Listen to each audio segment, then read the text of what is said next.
नौकरी शुरू करने के साथ आप सेविंग के बारे में तो सोचते ही नहीं, लिहाजा रिटायरमेंट तो हमारी कल्पना से काफी दूर होता है।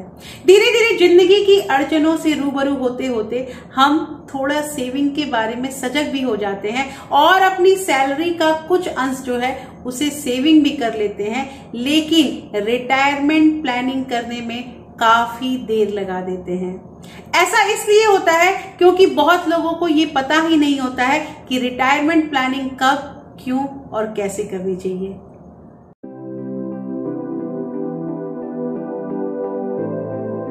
Hello everyone, welcome back to my channel real life with Tuku. कैसे हैं आप लोग? आई होप आप बहुत अच्छे होंगे और सेहतमंद होंगे और आप लगातार मेरी वीडियो के साथ भी बने हुए होंगे। दोस्तों, आज की जो वीडियो है, इस वीडियो में हम बात करेंगे कि हमें अपने बुढ़ापे के बारे में भी सोचना चाहिए और उसके लिए रिटायरमेंट प्लानिंग करना भी बहुत जरूरी है। लेकिन बहुत लोगों को ये पता ही नहीं होता है कि ये रिटायरमेंट प्लानिंग हमें कैसे करनी है, कब करनी चाहिए और आखिर ये क्यों करनी चाहिए। ये सारा कुछ हम इस वीडियो में बात करेंगे क्योंकि ये वीडियो काफी इंटरेस्टिंग होने वाली है, क्योंकि यहाँ हम अपने फ्यूचर के बारे में बात करते हैं जिसे आज नहीं तो कल हमें फेस करना ये वास्तविकता है।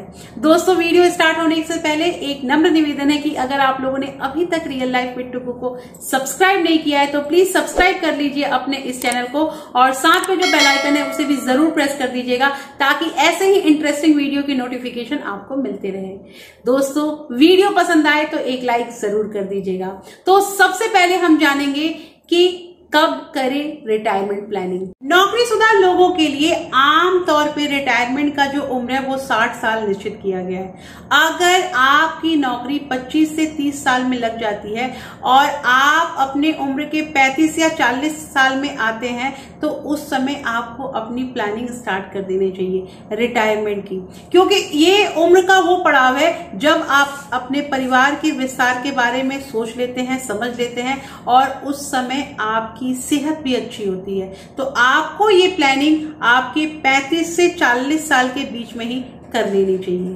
अब बात आती है कि क्यों करें रिटायरमेंट प्लानिंग। दोस्तों, हम जब रिटायर्ड होते हैं और हम जो जैसी अपनी जिंदगी को जी रहे हैं वैसे ही बेहतर तरीके से अपनी जिंदगी को जीने के लिए हमें रिटायरमेंट प्लानिंग करना चाहिए। अक्सर होता ऐसा है कि जैसे मान लीजिए कि जब हम नौकरी करते हैं, जब हम यंग होते हैं तो हम अपने लाइफ में बहुत सारे एडवेंचर करते रहते हैं और तरह तरह के खर्चे भी बढ़ाते रहते हैं।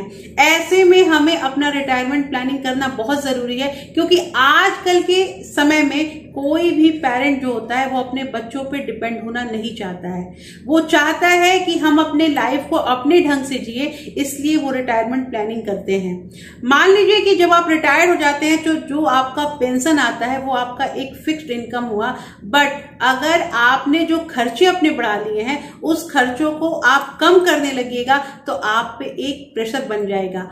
उम्र के उस पड़ाव में आपके ऊपर एक दबाव डलने लगेगा। तो उस दबाव से अगर आप बचना चाहते हैं तो आपको रिटायरमेंट प्लानिंग करनी चाहिए। दोस्तों, अब बात आती है कैसे करें रिटायरमेंट प्लानिंग।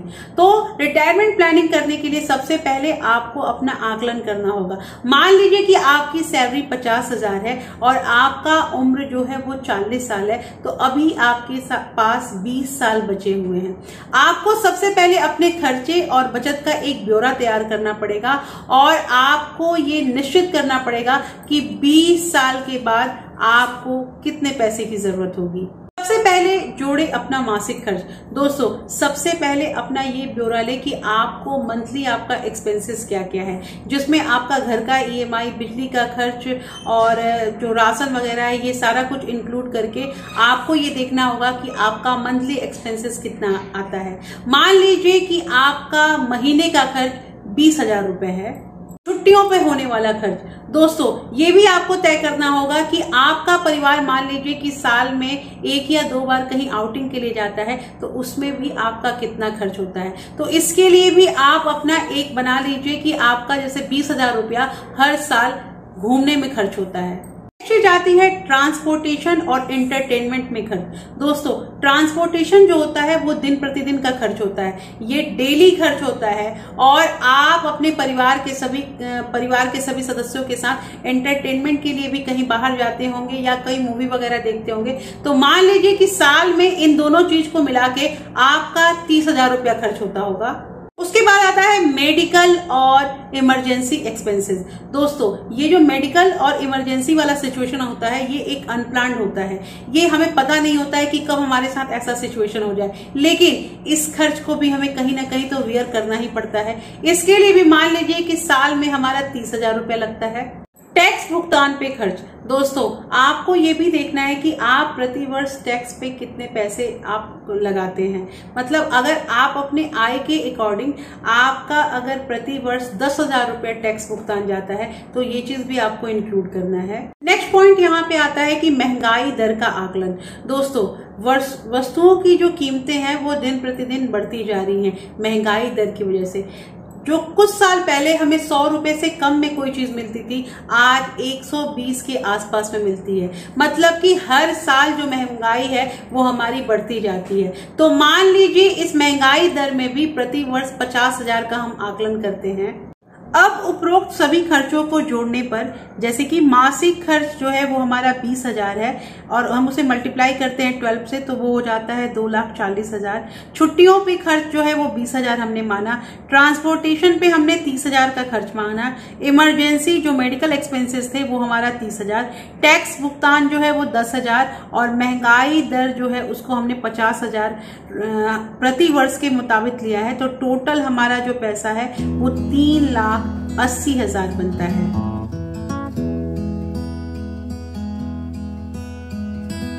इस तरह से हम देखते हैं दोस्तों कि रिटायरमेंट के बाद हमें हर वर्ष कम से कम 3,80,000 रुपए की जरूरत होती है। और अभी अगर हमारा रिटायरमेंट का 20 साल रह गया है तो ये जो अमाउंट है ये लगभग 78 लाख के करीब में हो जाती है।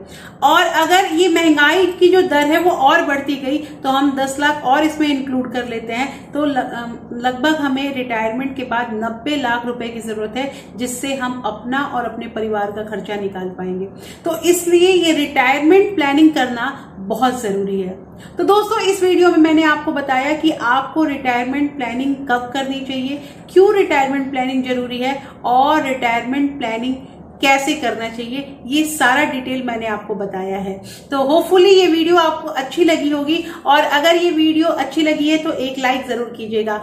आप इस वीडियो को अपने फ्रेंड्स और फैमिली में शेयर भी कर सकते हैं दोस्तों, और साथ ही आप अपना विचार मेरे साथ साझा भी कर सकते हैं। कमेंट सेक्शन में अपना कमेंट जरूर करें, मैं डेफिनेटली आपका रिप्लाई करूंगी। दोस्तों, फिर मैं मिलती हूँ आपसे एक नए वीडियो के साथ, तब तक के लिए thank you, thanks for watching.